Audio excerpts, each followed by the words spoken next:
Lately, I've seen a very interesting film about the wisdom of trauma. And in this film, Gabor Mate, who is really an expert around trauma, is speaking and healing people. And so many things become clearer. And a question that came up for me was,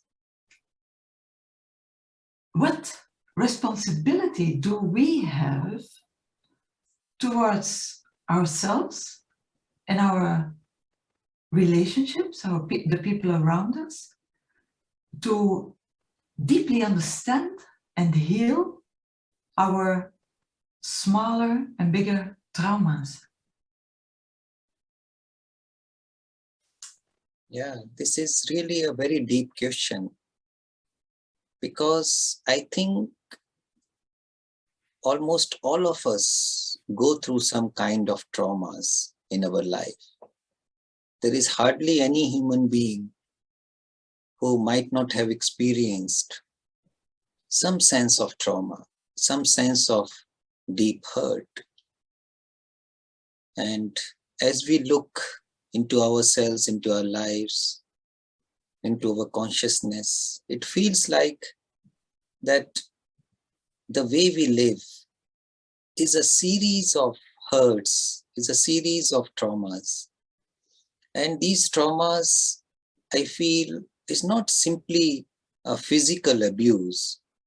It is much more deeper when it is psychological abuse. So trauma begins psychologically, first of all, and then it can turn into a physical trauma. And let us look at it, because many of us are not even aware that we have received traumas. Because maybe the way we are living, we have accepted our life with traumas. We never question them. We are not even aware of them. We take them for granted. For example, when a child is judged in any manner, that judgment can be a trauma. When I was small, I was judged by my parents, by my teachers, all the time during my schooling.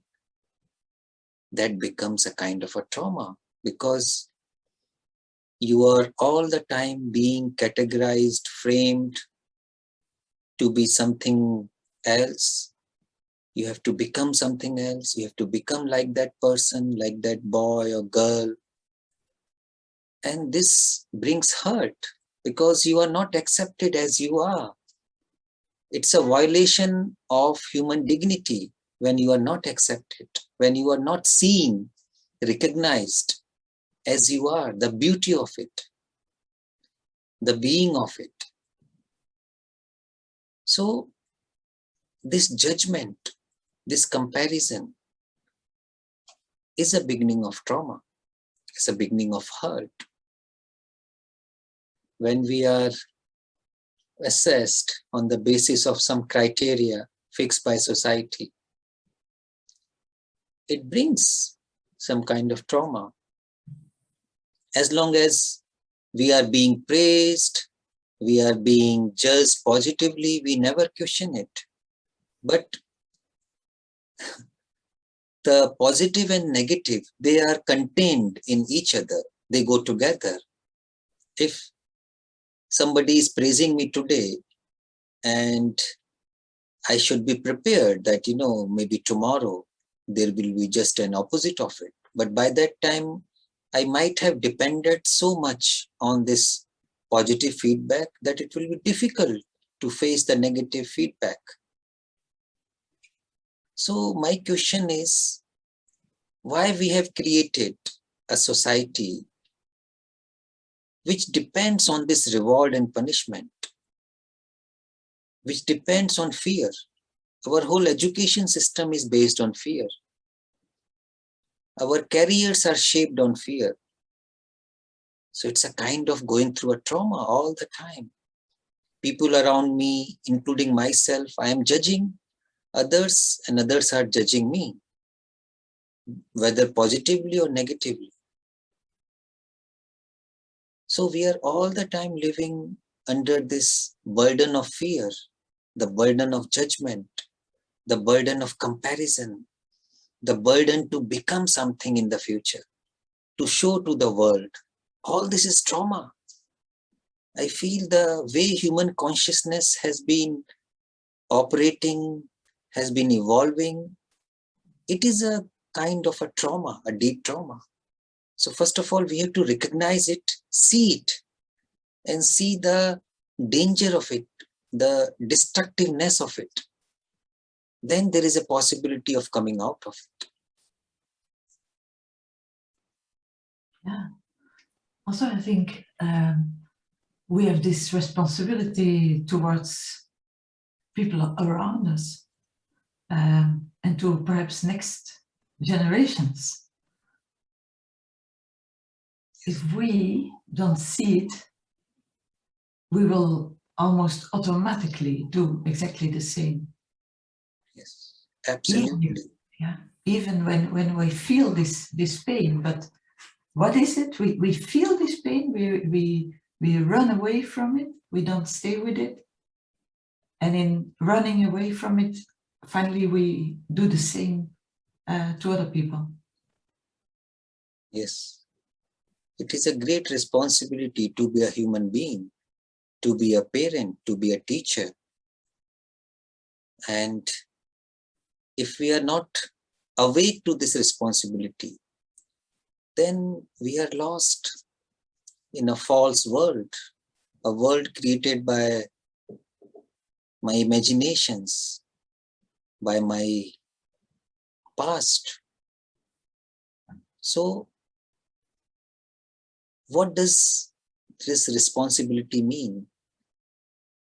First of all, do I responsible for myself? Can I stop judging myself? Can I stop looking at myself through the eyes of the past? Can I stop comparing myself? So the first responsibility is to unburden myself from all this false baggage which we all carry. And then my responsibility towards others.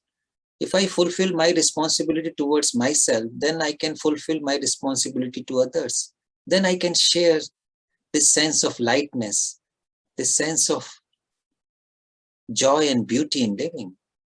Then I am not judging others, then I am not comparing others, then I am not meeting others with my heavy burden of motive, heavy burden of this past, with my prefixed images. Then I'm not hurting myself and I'm not hurting others. Because meeting life without knowing oneself is like laying the foundation for hurt and traumas. So I feel self-knowledge can be a direct response to these traumas and hurts. Without knowing oneself and knowing others in the true sense, we will be hurting each other and we will be creating traumas for each other. So it is a sacred responsibility to be a human and a sacred responsibility to live life of wholeness without creating trauma for oneself or the others, which means to be really sensitive, deeply sensitive, and to be really slow, not to be in a rush, because we seem to be all in a great rush. We want to reach somewhere and we have no idea what that place would be. It's all an imaginary place. And everybody is rushing, running, competing, being aggressive. So how can there be a space, a quietness, a sense of deep rest in our life? How can we meet each other fully, completely, without that space, without that awareness. So we have to hold each other and be healing agents, if I can say. And this healing is required, deeply required for every human being. And the tragedy is that people are not aware that they are going through trauma. They are creating trauma for oneself and for the others. And most unfortunately, they have accepted life as it is. They never question if there can be a different way of living, which is not a living through traumas and in traumas.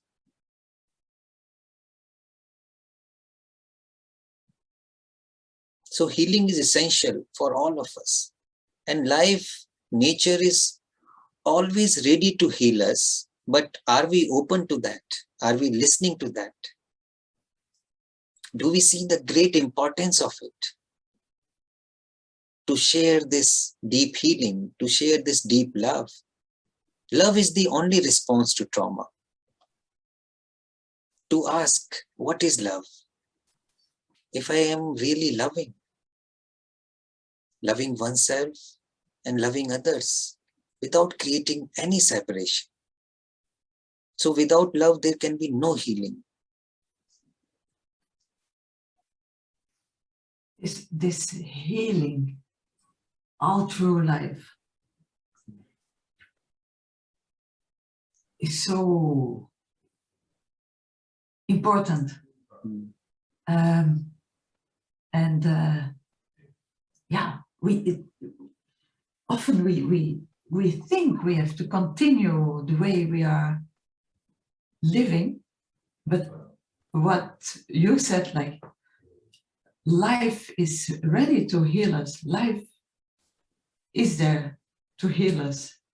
Can we just let it happen? Yes. We have to be simply open to it. And we are life. We are a manifestation of that living force. We forget it.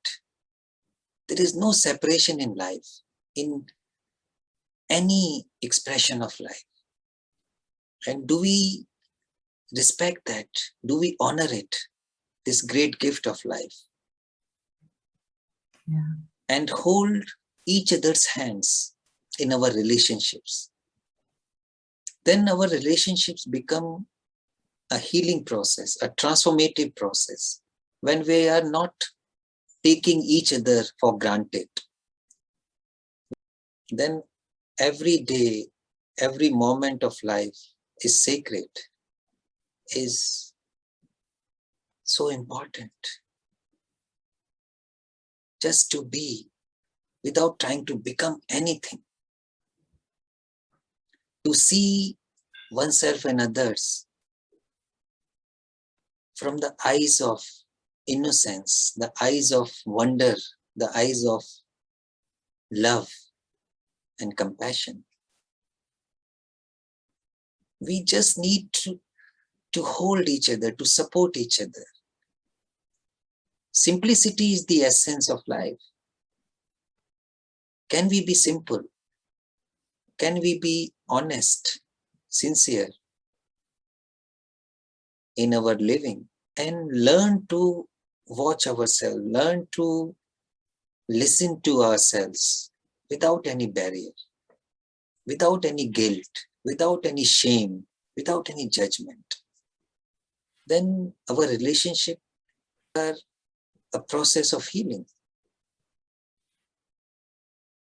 And everybody, every human being needs that healing, I feel.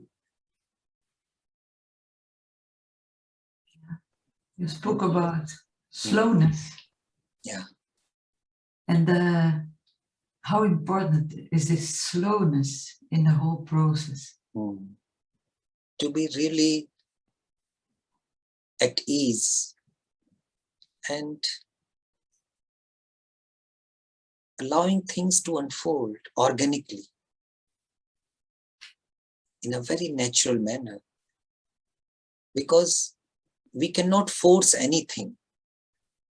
We can only become a block in the flowering, in the unfolding, if we become too much, in a rush, too much in a state of mind which wants to reach somewhere. It is not about reaching anywhere. It is about being now in this moment. Letting go of all our this inner compulsion, the inner impatience to be something else. So it's more about letting go of everything that is false. And to be aware whenever we are creating an opportunity for trauma, looking within, from what ground am I relating to others? From what ground am I relating to myself?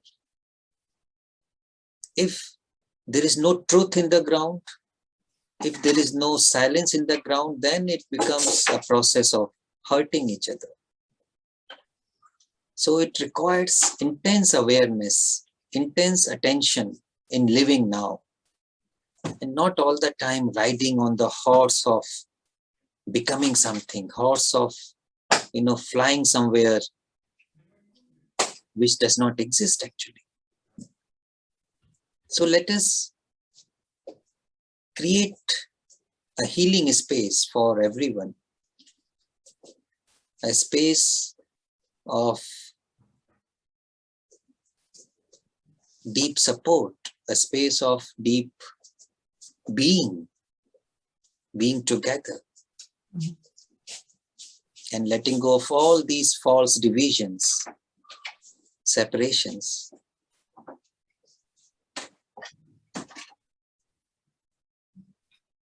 So when this healing starts within me, but as soon as it starts within me, it has a ripple effect. Yes. Yeah. If healing is happening inside me, then it will affect others also. And it will minimize the possibility of hurt. Then I'm really creating a different space. And that is a big contribution to society, to the world, for which all of us are responsible. We together create the world, the way we live, each moment.